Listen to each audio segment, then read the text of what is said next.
सांगलीचे अपक्ष खासदार विशाल पाटील यांना भाजपाचे ज्येष्ठ नेते तथा राज्याचे उच्च व तंत्रशिक्षण मंत्री चंद्रकांत पाटील यांनी भाजप प्रवेशाची खुली ऑफर दिली आहे। खासदार पाटील यांच्याकडे अद्याप 4 वर्ष 2 महिने आहेत। सांगलीच्या विकासासाठी त्यांनी भाजपमध्ये यावं। आमचीही केंद्रातील खासदारांची संख्या 1 ने वाढेल। खासदार पाटील यांनी याचा विचार करावा असं आवाहन मंत्री पाटील यांनी केलंय। विशेष म्हणजे यावेळी मंत्री पाटील यांच्याजवळच खासदार पाटील बसले होते। जिल्हाधिकारी कार्यालयामध्ये माध्यमांशी बोलताना मंत्री पाटील म्हणालेत, राजकारणामध्ये वर्तमानात चालावं लागतं। खासदार विशाल पाटील यांच्याकडे अजून 4 वर्ष 2 महिन्यांचा कालावधी आहे।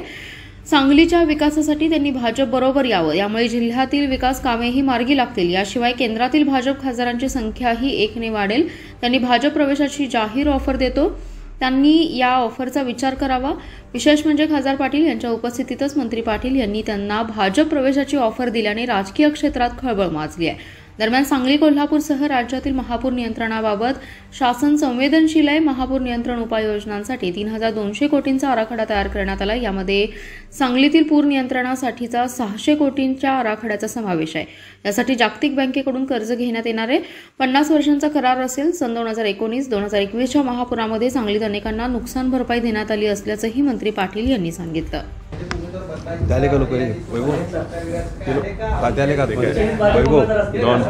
राजकारणात नेहमी वर्तमानावर चालावं लागतं। पुढे काय माहित नाही। वर्तमानामध्ये त्यांच्या हाताशी अजूनही 4 वर्ष 2 महिने आहेत।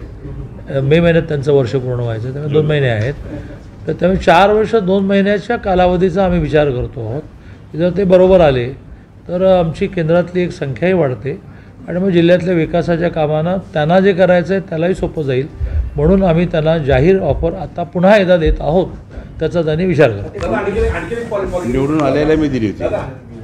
तुम्ही 4 वर्षापूर्वी इथं सांगलीमध्ये कार्यक्रम झाला, त्यावेळी तुम्ही थेट असं म्हणाले की जयंत पाटलांना आम्ही आमच्या पक्षात घेणार नाही, असं तुमचं वाक्य होतं। आज तुमची भूमिका ती कायम आहे का वेगळी? नाही, राजकारणामध्ये वस्तुस्थितीवर आधारित चालते। वर्तमान काळात आजची भूमिका काय? आजची भूमिका तीच आहे का? नाही, त्याच्यावरचं माझं उत्तर ठरलेलं आहे की माझे श्रेष्ठी निर्णय करतात। चला, धन्यवाद। मी परत प्रेस घेणार आहे थोडा वेळ। औरंगजेबच्या कबरीवरून राज्यात पुन्हा आंदोलन सुरू होत आहे।